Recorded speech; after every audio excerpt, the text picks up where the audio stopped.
राघव, हम आपस में बात नहीं कर सकते। हम एक दूसरे से दूर हुए किसी रीजन से, और आप अगर ऐसे ही मुझे बार बार फोन करते रहोगे तो फिर वो कैसे होगा? अब हमें एक दूसरे से दूर रहना शुरू कर देना चाहिए। तो तुम एक काम क्यों नहीं करती, इस फोन को दूसरे रूम में क्यों नहीं रख देती, ताकि तुम्हें भी मजबूरी में फोन ना उठाना पड़े? ये कैसा सवाल है राघव? आपको पता है मैं ऐसा क्यों करती हूँ? रित, अगर हम दोनों को एक दूसरे से बात करनी है तो हम क्यों ना करें, और इसमें गलती क्या है? आपने कह दिया जो कहना था, अब मैं रख रही हूँ। बाय। हेलो, पक्का उन्हीं ने ही रीत के घर जाकर कुछ कहा होगा जिसे मुझे यहाँ कहा, वरना सुबह तक रीत इतनी खुश थी, हम इतने खुश थे।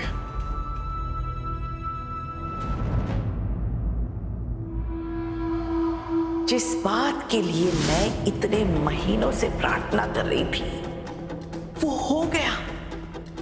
राघव और रीत अलग हो गए। अब तुम तो कोमा में पड़ी हो, और माता रानी की कृपा रही तो तुम कभी कोमा से बाहर नहीं निकल पाओगी। किस दुविधा में फंस गई हूँ मैं? मुझे राघव को सब कुछ बताना है, लेकिन जैसा विराज ने कहा कि मेरे पास कोई सबूत नहीं है, तो मैं कैसे बताऊंगी? और मैं उनके पास भी नहीं जा सकती ताकि मैं अपने दिल की बात कह के अपना मन हल्का कर लूं। मैं राघव के बिना कैसे लड़ूंगी ये लड़ाई? सब कुछ राघव के बिना इतना अधूरा क्यों लगता है?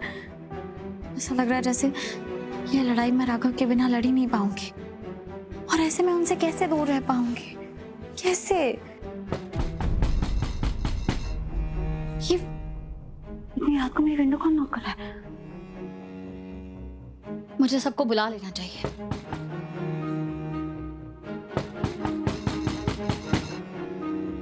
ये तो बहुत जोर जोर से नॉक हो रहा है।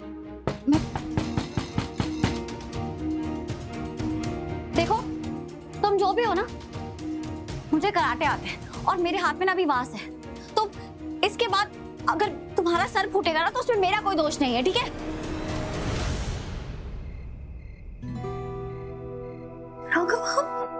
आप ठीक है? आपको चोट तो नहीं लगी ना? हाँ हाँ, मैं ठीक हूँ रीत। तुमने वहां साथ में उठाया, मुझे मारा थोड़ी ना है जो चोट लगेगी। अगर मार देती तो आपके सर से खून निकलने लग जाता, और फिर खून देखकर मैं ऐसे बेहोश हो जाती। राघव, आप मुझे प्रॉमिस करिए कि दोबारा ऐसे कभी कुछ नहीं करेंगे। ठीक है, मैं प्रॉमिस करता हूँ, लेकिन उससे पहले तुम्हें मुझे एक प्रॉमिस करना पड़ेगा। तो अगली बार मैं तुम्हें कॉल करूँ तो कॉल कट करने की बजाय तुम मुझसे बात करोगी। राघव, आप समझ क्यों नहीं रहे हैं? हम नहीं मिल सकते। क्या? सुनाई नहीं दिया?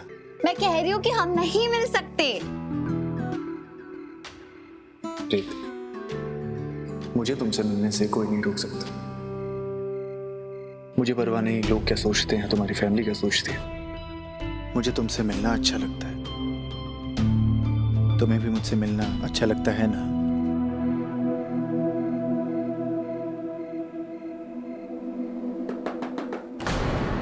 रीत, तू किससे बात कर रही है? अब किसी से नहीं। चाची, मैं तो सो रही हूँ। राघव, आप जाइए यहाँ से, जल्दी जाइए।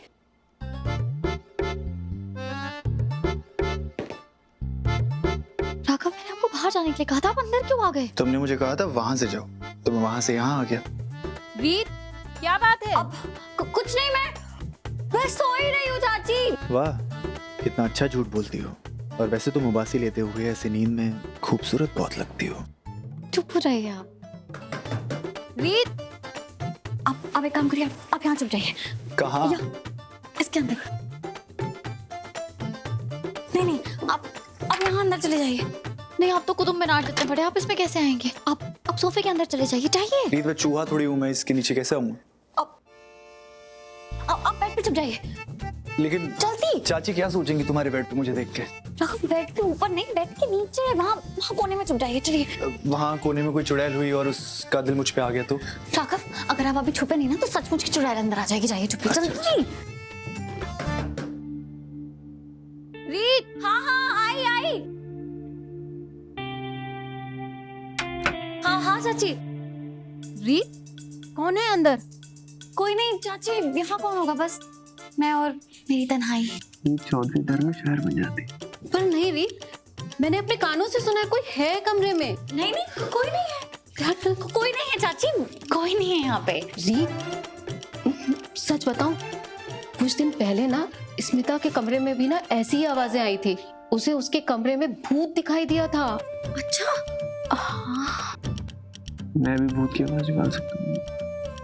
तू उधर बार बार क्या देख रही है? कुछ नहीं, वो बड़ा सा चूहा था, मैंने भगा दिया। आप भी भाग जाइए, मतलब सो जाइए। चूहा? मैं देखती हूँ। नहीं नहीं नहीं नहीं, अब मैंने भगा दिया है।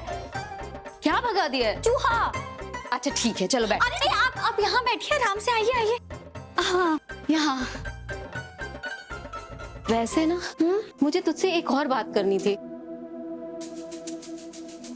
मुझे ये सोच सोच कर क्या हुआ? कुछ नहीं, मच्छर बहुत हो गए ना कमरे में। अरे हाँ, तो मैं क्या कह रही थी, मुझे ये सोच सोच कर नींद नहीं आ रही थी कि तुझ पर क्या।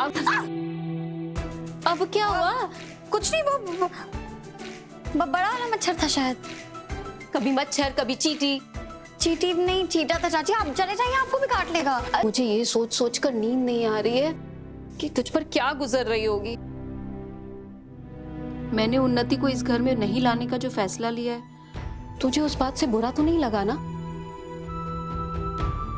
रीत, मेरा दिल ये सोच सोच कर बैठा जा रहा है कि अगर उन्नति इस घर में वापस आ गई ना तो इस घर को तबाह कर देगी। चाची अब जाने दीजिए ना, छोड़िए इन बातों को। ऐसे देखा जाए तो अच्छा ही है कि उस घर से ना सारे रिश्ते टूट जाएं। उस घर में ना किसी ने तुझे कोई मान सम्मान दिया और ना ध्रुव को। तूने भले ही कभी कुछ ना बताया हो हमें, लेकिन हम सब जानते हैं कि राघव जी ने भी ना तुम्हारे साथ कितने समय तक कोई अच्छा बर्ताव नहीं किया है। नहीं नहीं चाची, ऐसा बिल्कुल नहीं है।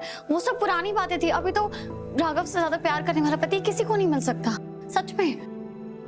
पर राघव जी तो अभी भी अपनी बहन की मर्जी के गुलाम ही है ना, वरना तुझे क्या अकेले मायके में भेज देते? चाची अब छोड़िए ना, आप सो जाइए प्लीज, मुझे भी बहुत नींद आ रही है। अच्छा ठीक है, जाती हूँ। अच्छा सुन, हाँ अगर वापस से वो मोटा वाला चूहा आए ना तो उसे मार के भगा देना, ठीक? हाँ और ठीक है। Good night. Good night. Raghav,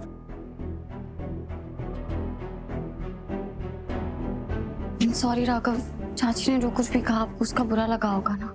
नहीं रेत, चाची जी सही तो कह रही थी। मैं अच्छा पति कहाँ ही बन पाया हूँ। तो मुझसे बिना मिले रह लेती हो, मुझसे बात भी नहीं करती और मुझसे मिलना भी अच्छा नहीं लगता तुम्हें। ऐसा कैसे कह सकते हैं आप? आपको लगता है कि मुझे आपसे दूर रहना है? मैं आपको याद किए बिना सांस तक नहीं ले पाती हूँ।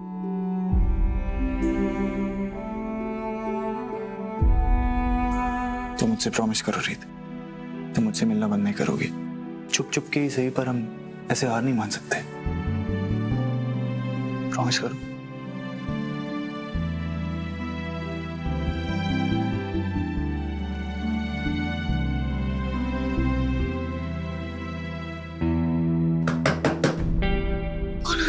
तुम्हारे घर वालों को ना, तुम्हारी फैमिली को ना सिक्योरिटी एजेंसी खोलनी चाहिए। पूरे टाइम आंख और कान इधर ही रहते हैं।